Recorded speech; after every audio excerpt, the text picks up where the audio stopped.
Hello guys, so heto na naman tayo. So good morning, good morning.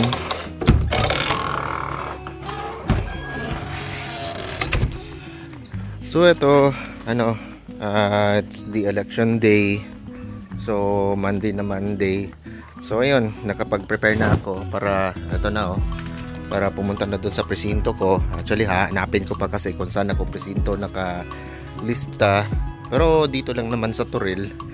So ayan, medyo maaga-aga kong nag-prepare, maligo, tapos kasi kailangan ko kasi na makaboto ng maaga kasi after nito babalik na naman ako, pupunta na naman kami sa bukid kina Mrs. doon sa kanila kasi doon kasi boboto si Mrs. So yan, walang ibang driver, so ako lang din, so that's why depende na lang to sa resulta sa dami ng tao doon sa presinto. Actually dati kasi doon kasi ako sa Crossing Bayabas, so I am not sure if doon pa rin ako pero baka doon na rin din ako So ayan, nakapag-start na ako ng motor, and then ayan, yung paligid namin medyo maliwalas, tahimik. Siguro nandun na sa presinto yung iba nagsiuwian muna sa mga lugar nila, sa mga probinsya. So ayan, so start ko muna yung motor. So yan, update ko muna kayo maya maya kung sakaling nakarating na ako dun sa presinto ko. Okay, see ya. Okay guys, so heto na tayo. So nakapark na tayo. Diyan ko na muna nilagay si King. So yan, dito na tayo sa school. So yan, ikot-ikot na muna tayo dito, mga balita, tapos sabay punta na din sa presinto natin. Right? So medyo maaliwalas, di pa ganun kadami yung mga tao. Yan yun na, baka mamaya meron makakadamihan pa. Ayan, so lakad-lakad na muna tayo.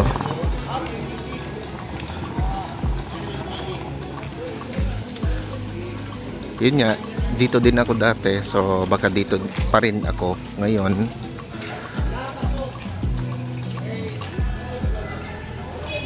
So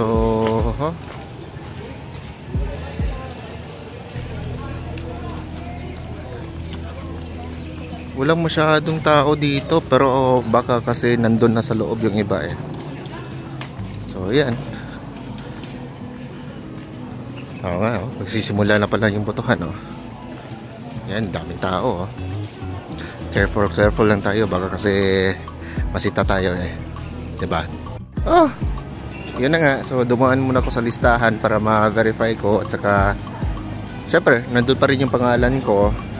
Then nakita ko agad yung precinct number. Buti nadala ko pala yung yung papel ko, pagka-register ko sa Comelec. So hanapin ko na yung ko, cluster ko 895 daw Ayan, grabe, nagpipilahan na yung mga tao. I'm not sure if ganun pa rin ba kabilis, pero depende pa rin yan kasi sa dami ng mga tao kung gaano sila kabilis bumoto grade 9 daw Sana ba yun? Sana nga ba yun? Well, dito na yung school Cluster 895, andun para sa dulo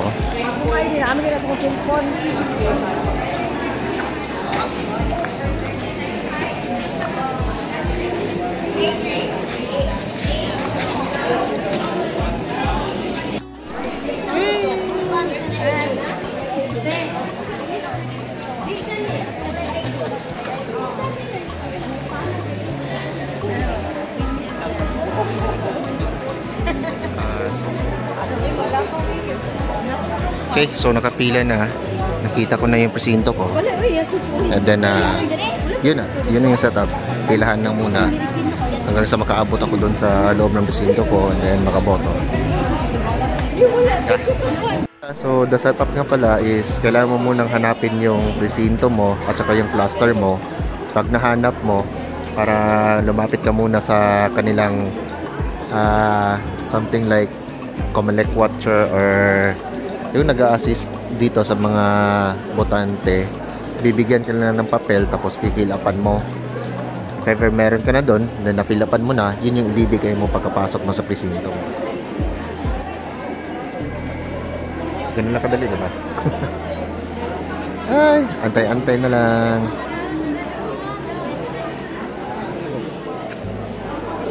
Tagal kasi makasulat yung iba eh.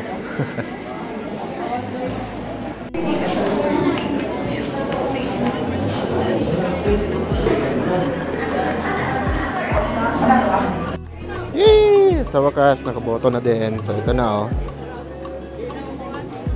Wala na, hindi na ako makaboto ulit ngayon.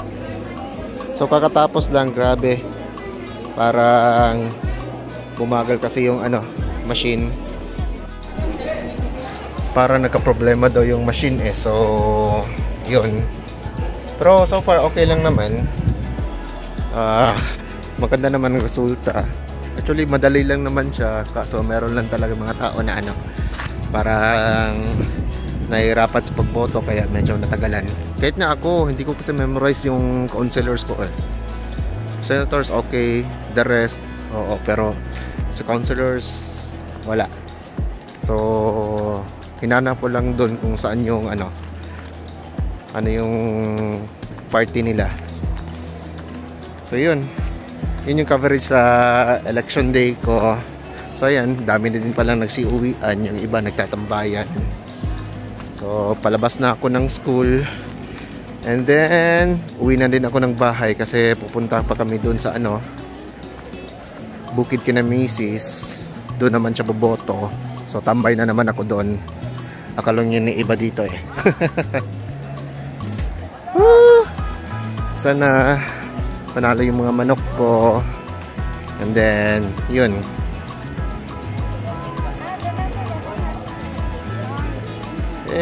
Labas muna tayo.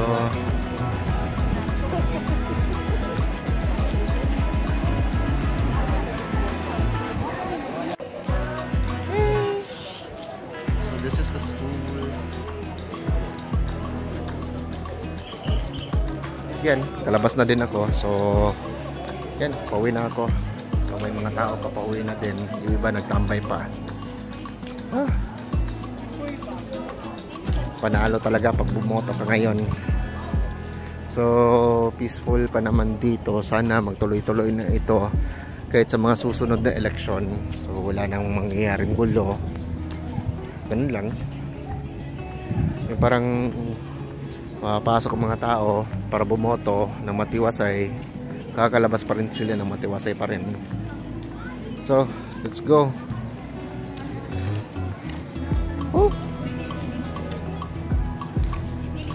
Papunta na ako kay King. Siyempre, para makauwi na din. Alright.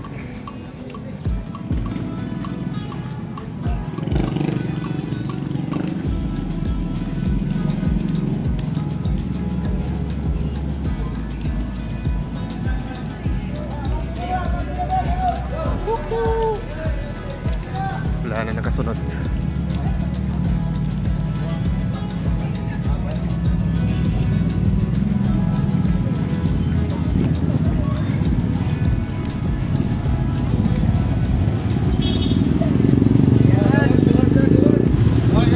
Gawas! Di na ako nakapag-picture sa boto ko kasi kung sino yung mga binoto ko, yun man din ang lumabas sa resibo ko hanggang sa pinasok ko na dun sa ano, lagayan. So ayan, dito na si King. So hindi na ako magtatagal, alis na ako. So paano, hanggang sa susunod ulit. So see you ulit sa mga next videos ko. Enjoy!